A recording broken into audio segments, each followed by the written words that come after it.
आपकी कार में कई ऐसे छिपे हुए फीचर्स हैं जो मुश्किल वक्त में आपकी जान तक बचा सकते हैं। बस जरूरत है उन्हें जानने और समझने की। सबसे पहले बात करते हैं गियर लॉक की।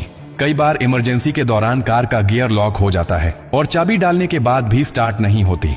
ऐसी स्थिति में घबराने की जरूरत नहीं। बस गियर लीवर के पास ध्यान से देखिए, वहां एक छोटा सा पीला बिंदु या कवर होगा।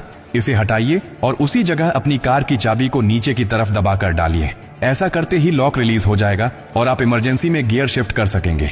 अब दूसरी स्थिति, अगर आपकी कार की चाबी डिस्चार्ज हो जाए, यानी उसका पावर खत्म हो जाए और आप दरवाजा नहीं खोल पा रहे हो, तो बस झुकिए और कार के डोर हैंडल के नीचे देखिए, वहां एक छोटा सा होल होता है। अब अपनी चाबी में से मैकेनिकल की को निकालिए और उस छेद पर हल्के से सेट करके धीरे धीरे प्राई कीजिए। लॉक सिलेंडर बाहर निकल आएगा और आप आसानी से दरवाजा खोल सकेंगे। बहुत से लोग इस सीक्रेट को जानते ही नहीं हैं और सिर्फ एक डेड बैटरी के कारण घंटों परेशान रहते हैं। अब सोचिए कि आप गाड़ी चला रहे हैं और अचानक ब्रेक फेल हो जाए, रास्ता ढलान पर हो या भीड़ भाड़ वाला हो, क्या करेंगे? ऐसी स्थिति में सबसे खतरनाक चीज होती है घबराना। आपको बस इतना करना है कि अपनी कार के इलेक्ट्रॉनिक हैंड ब्रेक बटन को लंबे समय तक दबाकर पकड़े रहिए। ये एक ऑटोमेटिक इमरजेंसी फंक्शन है जिससे गाड़ी धीरे धीरे कंट्रोल में रुक जाती है। ये फीचर नई कारों में तो जरूर होता है, लेकिन इसे इस्तेमाल करना बहुत कम लोग जानते हैं। अब एक और डरावनी पर असली स्थिति की बात करते हैं। अगर आप कार के अंदर फंस जाएं, एक्सीडेंट हो गया हो, लॉकिंग सिस्टम फेल हो गया हो और बाहर निकलने का कोई रास्ता ना हो,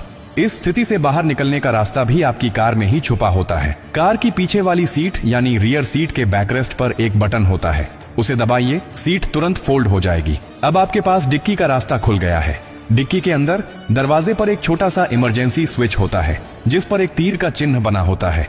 उसे उसी दिशा में हल्के से दबाइए, डिक्की खुल जाएगी और आप बाहर आ सकते हैं। ये सारी बातें सुनने में छोटी लगती हैं, लेकिन ये वही जानकारियां हैं जो मुश्किल वक्त में आपके लिए भगवान का सहारा बन जाती हैं। अफसोस की बात यह है कि बहुत से लोग पूरी जिंदगी कार चलाते हैं लेकिन अपनी ही गाड़ी के इन जरूरी फीचर्स के बारे में नहीं जानते, और जब अचानक इमरजेंसी आती है तब उनके पास समय नहीं होता सीखने का, केवल अफसोस करने का। अगर आप अपने लिए, अपने परिवार के लिए और दूसरों के लिए सच में जागरूक रहना चाहते हैं तो ये बातें हमेशा याद रखें। ये सिर्फ टेक्निकल टिप्स नहीं है, ये जिंदगी की सबसे सच्ची सुरक्षा कवच है। जो शख्स एक बार इस जानकारी को समझ गया वो किसी भी आपात स्थिति में घबराता नहीं, बल्कि समझदारी से हालात को काबू में ले आता है। और अंत में एक बात हमेशा याद रखिए, कार सिर्फ सफर के लिए नहीं है, ये जिम्मेदारी है। और जिम्मेदारी सिर्फ चलाने की नहीं होती, समझदारी की भी होती है। हो सकता है कि आज आपके पास समय हो इस वीडियो को देखकर सीखने का, लेकिन किसी दिन ऐसा वक्त भी आ सकता है जब ये जानकारी ही आपकी और आपके परिवार की जान बचा दे। अगर ये बातें आपको थोड़ी सी भी सही लगी हों तो इसे अपने तक मत रखिए, इसे दूसरों तक पहुंचाइए। किसी व्हाट्सएप ग्रुप में भेजिए, किसी दोस्त को बताइए, क्योंकि अगली बार हादसा आपके नहीं किसी और के साथ हो सकता है और तब आपके एक शेयर से शायद कोई जिंदगी बच जाए।